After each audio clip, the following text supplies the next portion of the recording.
మేము డిపిఆర్ కూడా సమర్పించాము, మాకు డబ్బులు ఇవ్వలేదన్నారు. ఇప్పుడేమో ఎల్ఏ మినిస్టర్ ఏమంటున్నారు, డిపిఆర్ ఇంకా తయారు కాలేదే అంటున్నారు. మరి వాళ్ళకే పొంతన లేదు ప్రభుత్వంలో. నేను ఒకటే అంటా ఉన్నా అధ్యక్ష, ఎన్ని వేల కోట్లు డిపిఆర్ అయినాక పెట్టండి, హౌస్లో పెట్టండి, డిపిఆర్ మొత్తం అయినాక పెట్టండి, చర్చ పెట్టండి. వెంకరెడ్డి గారు కూడా అన్నారు మీరు అడ్డుకోవద్దు, మాకేం లేదు సార్, 1,50,000 కోట్లు ఖర్చు అయినా సరే మీరు చేయండి, we welcome it, we are not opposing it. All we are saying is clarity ఇవ్వండి. ఇది నేను చెప్పలేదు సార్, ఇది ముఖ్యమంత్రి గారి స్టేట్మెంట్. నేనేదో ప్లకార్డులు తీసుకురాలేదు శ్రీధర్ బాబు గారు, ముఖ్యమంత్రి గారి ప్రకటన తీసుకొచ్చినా. అది కూడా ఆంధ్రజ్యోతి పత్రికలు ఏం రాసిండ్రు, 1,50,000 కోట్లతో మూసీ అభివృద్ధి అనే హెడ్డింగ్తో ఆంధ్రజ్యోతి పత్రిక రాసింది. రాసినలో ఏం చెప్పిన అధ్యక్ష, ప్రపంచ స్థాయి పర్యాటక ప్రాంతంగా చేస్తాం, విశ్వనగరంగా చేరుస్తాం, ఎక్కడి నుంచి ఎవరొచ్చినా హక్కున చేర్చుకుంటాం అని సీఎం రేవంత్ రెడ్డి అన్నారు. నేనేమంటున్నా, నేను అనేదల్లా ఒకటే, మా ప్రభుత్వం ఉన్నప్పుడు 100% ఎస్టీపీల ట్రీట్మెంట్ కోసం, ఇప్పుడు ఎంఎన్యూడి మీ దగ్గరే ఉంది చీఫ్ మినిస్టర్ గారు, 3,866 కోట్ల రూపాయలతో, ఎందుకంటే హైదరాబాద్లో ఉత్పత్తి అయ్యే సివరేజ్ 2,000 MLD, మేము ఆనాడే 2,000 MLD కెపాసిటీకి 100% ఎస్టీపీలు పూర్తి చేసే విధంగా ప్రణాళిక రూపొందించిన. మీరు మొన్నపోయి ఒకటి ఓపెన్ చేసిండ్రు, ఉప్పల్లో నల్ల చెరువు ఎస్టీపీ మీరు మొన్నపోయి ఓపెన్ చేసిండ్రు. సరే పని మేము చేసినాం, రిబ్బన్ మీరు కట్ చేసిరు, సంతోషం. కానీ మిగతా ఎస్టీపీలు కూడా బ్రహ్మాండంగా పూర్తి చేసినాము. నేను ముఖ్యమంత్రి గారిని అడిగేది ఒకటే, మరి ఎస్టీపీలు 100% అయిపోయిన తర్వాత అంచనా ఖర్చులు ఈ రకంగా పెరుగుతున్నాయంటే నేను వారిని ఒకటే అంటా ఉన్నా, ప్రభుత్వం రిపీటెడ్గా అంటది అధ్యక్ష. ఏమంటారు అధ్యక్ష వీళ్ళు, కాళేశ్వరం ప్రాజెక్టు 1,00,000 కోట్లు ఏటీఎం అయిపోయింది అని మాట్లాడతారు అధ్యక్ష. గల్లీ నుంచి ఢిల్లీ దాకా ఒకటే లొల్లి అధ్యక్ష. నేను వారిని అడుగుతున్నా అధ్యక్ష, మరి 18 లక్షల ఎకరాలకు నీళ్ళిచ్చే కాళేశ్వరం మీద 94,000 కోట్లు ఖర్చు పెడితే గగ్గోలు. ఉత్తమ్ కుమార్ రెడ్డి గారేమో 1,47,000 కోట్లు ఖర్చు అవుతుంది కాళేశ్వరం. 18 లక్షల ఎకరాల స్థిరీకరణ, 18 లక్షల ఎకరాల కొత్త ఆయకట్టిచ్చే ప్రాజెక్టుకు 1,47,000 కోట్లు అయితేనేమో గగ్గోలు పెడతారు. మరి నేను అడుగుతున్నా అధ్యక్ష, మూసీ సుందరీకరణ విషయంలో ఈ మూసీ ప్రాజెక్టుతో మురిసే రైతులెందరూ, నిల్వ ఉంచే టీఎంసీలెన్ని, సాగులోకి వచ్చే ఎకరాలెన్ని, పెరిగే పంటల దిగుబడి ఎంత, తీర్చే పారిశ్రామిక అవసరాలు ఎంత, కొత్తగా నిర్మించే రిజర్వాయర్లు ఎంత, ప్రజలకు కలిగే లాభం ఎంత, సృష్టించే ఆదాయం ఎంత, తప్పకుండా చెప్పాలా. ముఖ్యమంత్రి గారు పాలమూరు బిడ్డ అని చెప్తారు అధ్యక్ష. వారు నేను అడుగుతా ఉన్నా, పాలమూరులో మొత్తం రిజర్వాయర్లు మేము కట్టినాం, వట్టెము కరివేనా మొత్తంగా ఉద్దండాపూర్ దాకా అన్ని రిజర్వాయర్లు కంప్లీట్ చేసినాం. ఒక పంప్ ఆన్ చేసిన 31 పంపుల్లో. ముఖ్యమంత్రి గారు నేను అడుగుతున్నా, చివరి దశలో ఉన్న ప్రాజెక్టును కోల్డ్ స్టోరేజ్ లో పెట్టకండి, ముందుకు 5 minutes లో కంక్లూడ్ చేస్తాను, వాళ్ళు డిస్టర్బ్ చేస్తున్నారు సార్. అధ్యక్ష నేను అడిగేది ఒకటే, చివరి దశలో ఉన్న ప్రాజెక్టును పక్కకు పెట్టి కోల్డ్ స్టోరేజ్ లో పెట్టి పాలమూరు బిడ్డలకు అన్యాయం చేయకండి. లండన్ చేస్తారా, న్యూయార్క్ చేస్తారా, థీమ్ పార్క్ చేస్తారా, థేమ్స్ చేస్తారా, మీ ఇష్టం. కానీ దాని వెనుకున్న థీమ్ ఏందో, బ్యాక్గ్రౌండ్ లో జరుగుతున్నదేందో తెలంగాణ సమాజం గమనిస్తున్నదనే విషయం మర్చిపోకండి. అధ్యక్ష మూసీతో పాటు మానేరు రివర్ ఫ్రంట్ కరీంనగర్లో 60% పనులు పూర్తయినాయి, దాన్ని కూడా దయచేసి కంప్లీట్ చేయాలని చెప్పి గౌరవ ముఖ్యమంత్రి కోరుతా ఉన్నా. కరీంనగర్ జిల్లాకు మంచి మేలు జరుగుతుంది శ్రీధర్ బాబు గారు, మీరు కూడా అక్కడ మంత్రి దయచేసి ఇన్వాల్వ్ కావాలని కోరుతా ఉన్నా. అధ్యక్ష కేంద్రం నుండి నిన్న మా సర్పంచులు వచ్చినారు సార్, మా సిరిసిల్ల సర్పంచులు అందరూ వచ్చినారు, సిరిసిల్ల జిల్లా వేములవాడ నుంచి, అదేవిధంగా మా సిరిసిల్ల నుంచి.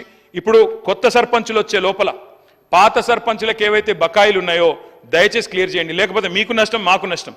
ఎందుకంటే అందులో మీ సర్పంచులు ఉన్నారు, మా సర్పంచులు ఉన్నారు. కొత్త సర్పంచులు వచ్చే లోపల పాత బకాయిలు ఎందుకంటున్నా అంటే, కేంద్రం నుంచి 800 కోట్లు వచ్చినాయి, వాటిని రిలీజ్ చేయండి.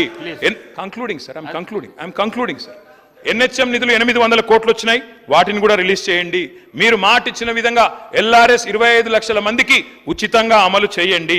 అదేవిధంగా అధ్యక్ష మేము కలిసి వస్తాం, ప్రభుత్వంతో మీరు ఇచ్చిన మాట నిలబెట్టుకోండి, తప్పకుండా కలిసి వస్తాం. మంచి పథకాలు కొనసాగించండి, కేసీఆర్ కిట్లు కొనసాగించండి, పేరు మార్చండి, బతుకమ్మ చీర పేరు మార్చండి, క్వాలిటీ పెంచండి, కొనసాగించండి. పిల్లలకు బ్రేక్ఫాస్ట్ స్కీమ్ తెచ్చాం స్కూల్స్లో, సబిత కనిన చాలా డీటెయిల్గా చెప్పారు. బ్రేక్ఫాస్ట్ స్కీమ్ కొనసాగించండి, మిడ్ డే మీల్ బకాయిలు ఉంటే అవి కూడా ఇవ్వండి. తప్పకుండా నేను మిమ్మల్ని అందరినీ కూడా ముగించే ముందు డాక్టర్ వివేక్ వెంకటస్వామి గారు ప్లీజ్, చాలా టైం అయిపోయింది. ఐ రిక్వెస్ట్ యూ సార్, ఎన్నికలకు 6 నెలల ముందు రాజకీయాలు చేద్దాం. మీరు అన్నారు ముఖ్యమంత్రి గారు, వి వెల్కమ్ ఇట్. మిగతా 4.5 ఏళ్ళు నిర్మాణాత్మక ప్రతిపక్షంగా మా పని మేము చేస్తాం. ప్రజలు మీకు అధికారం ఇచ్చారు, చిన్న వయసులో మంచి చేయండి, ప్రజాస్వామ్యంలో ప్రజలకు సేవ చేసే అదృష్టం మీకు కలిగింది, తప్పకుండా we will support you sir. కానీ దయచేసి మేము మా పార్టీ తరఫున ముగించే ముందు చేసే విజ్ఞతల్లా ఒకటి, మా మీద కోపం ఉంటే మమ్మల్ని తిట్టండి, కానీ తెలంగాణ కోసం దయచేసి కలిసిమెలిసి కలబడి నిలబడి పోరాడిన పార్టీని అవమానించకండి, ఉద్యమంలో ఉదయించిన మా పార్టీని అవమానించకండి. కొట్లాట అనేది మా డిఎన్ఏలో ఉంది. తప్పకుండా కొట్లాడతాం ప్రజల పక్షాన. ప్రధాన ప్రతిపక్షంగా మీరిచ్చిన ఒక్క మాట కూడా ఎక్కడ మోసం జరిగినా తెలంగాణ ప్రజలకు మౌనం వహించం, సహించం, భరించం. ప్రాంతం వాడు మోసం చేస్తే ఈ ప్రాంతంలోనే పాత్ర పెడతామన్న కాళోజీ మాటలు వారికి గుర్తు చేస్తూ జై తెలంగాణ. డాక్టర్ వివేక్ వెంకటస్వామి గారు. గౌరవ ముఖ్యమంత్రి గారు. ఒక్క నిమిషం. ఎంతసేపు మాట్లాడినా రామారావు గారు మేము కలిసి వస్తాం, ప్రభుత్వానికి సహకరిస్తాం అని పదే పదే చెప్తున్నాడు. నేను వారికి ఒకటే సూచన చేస్తున్నా, మీరు కలిసి వస్తారా లేదా అనేది, అన్నం ఉడికిందా లేదా అనేది ఒక మెతుకుని బట్టి చూస్తే తెలుస్తుంది. ప్రతిపక్ష నాయకుడు సభలకే రాడు, వీళ్ళు కలిసి వస్తారని చెప్తే నమ్మేది ఎవరు అధ్యక్ష? నేను అందుకే వారికి సూచన చేస్తున్నా, వెనకాల ఉండే అక్కలు ఇక్కడ ఉండి చెప్పి ఇక్కడ ముంచి అక్కడికి తేలినరు. ఆ అక్కల మాటలు విన్నాడు అనుకో జూబ్లీ బస్ స్టాండ్లో కూర్చోవాల్సి వస్తుంది అధ్యక్ష. అందుకే అధ్యక్ష, కౌశిక్ రెడ్డి గారు కూర్చోండి. మైనారిటీకి మంత్రి ఇవ్వలేదన్నాడు. 2014 నుంచి 2019 వరకు ఒక్క మహిళకు కూడా మంత్రి పదవి ఇవ్వలేదు అధ్యక్ష. 5 సంవత్సరాలు ఒక్క మహిళకు కూడా మంత్రి పదవి ఇవ్వకుండా ఈ ప్రభుత్వాన్ని, ఆనాడు ప్రభుత్వాన్ని నడిపి ఈ రోజు వచ్చి మైనారిటీలకు ఇవ్వలేదని ముసలి కన్నీరు గారుస్తారు అధ్యక్ష. కాబట్టి దయచేసి అన్ని విషయాలు మాకు తెలుసు, సహకరించేది ఉంటే ప్రతిపక్ష నాయకుని వచ్చి సభలో కూర్చోమని చెప్పుండ్రు అధ్యక్ష. వివేక్ గారు మళ్ళీ వెళ్ళకు రాకండి. వివేక్ గారు ఈ ప్రాక్టీస్ మంచిది కాదు. మళ్ళీ వెళ్ళకు రాకండి. కొత్త సభ్యులకు ఇది నేర్పించకండి. మీరు సభా మర్యాదలను కాపాడండి. మీరు వెళ్ళండి. మీరు పల్లా రాజేశ్వర్ గారు మీరు వెళ్ళండి ప్లీజ్. మీరు వెళ్ళండి. సభా మర్యాదలను కాపాడండి.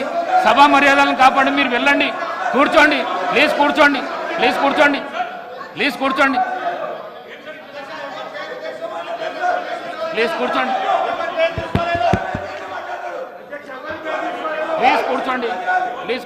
నేను గౌరవ ప్రతిపక్ష శాసనసభ్యులు అందరికీ కోరుతా ఉన్నాను.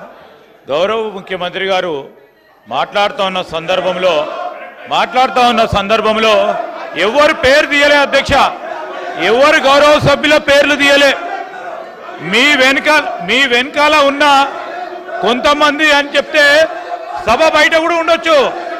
రాజకీయ పార్టీ పరంగా ఉన్న చాలా మంది వ్యక్తులు ఉంటారు, వారందరినీ కూడా నమ్ముకోవద్దని ఒక సూచన ఇచ్చిండ్రు, సలహా ఇచ్చిండ్రు. ఎందుకు సార్ పాపం వాళ్ళను రెచ్చగొడతా ఉన్నారు. వాళ్ళ పేర్లే తీయాలి, వాళ్ళని కావాలని రెచ్చగొట్టి ఈరోజు మంచిగా నడుస్తా ఉన్న సభని వారి గురించి మాట్లాడలేదు, వారి పేర్లు తీయలేదు.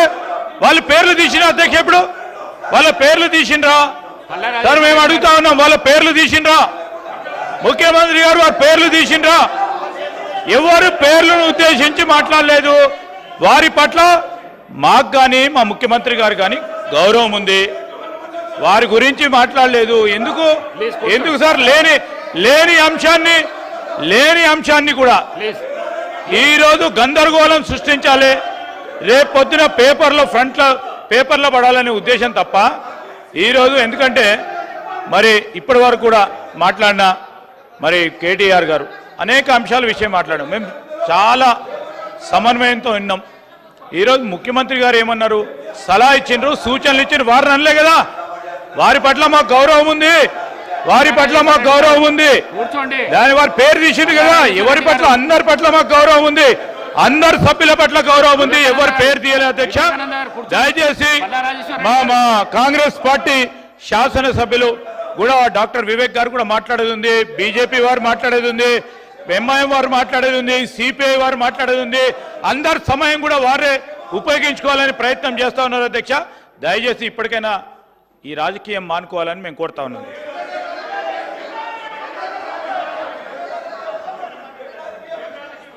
అధ్యక్ష, మొన్న వీళ్ళు గవర్నర్ను కలిసి కాంగ్రెస్ పార్టీలో వచ్చిన ఎమ్మెల్యేల మీద అనర్హత వేటు వేయాలని చెప్పారు. ఎవరి ద్వారా ఇప్పించారు? కాంగ్రెస్లో గెలిచి ఎమ్మెల్యేగా ఉంటూ మరి టీఆర్ఎస్లో జాయిన్ అయినటువంటి సంబంధిత సోదర మంత్రి గారి ద్వారా ఇప్పించారు. అంటే ఇది ఎవరిని ప్రశ్నిస్తున్నారు? వాళ్ళు రాజీనామా చేసి తీసుకున్నారా? అదేవిధంగా మా సీఎం గారికి ఒకరిద్దరు మహిళలు తెల్లారితే మీతోటి వస్తా తమ్ముడు అని చెప్పి ఏం చేసిరో వారు అనుభవించిర్రు ఆ బాధ.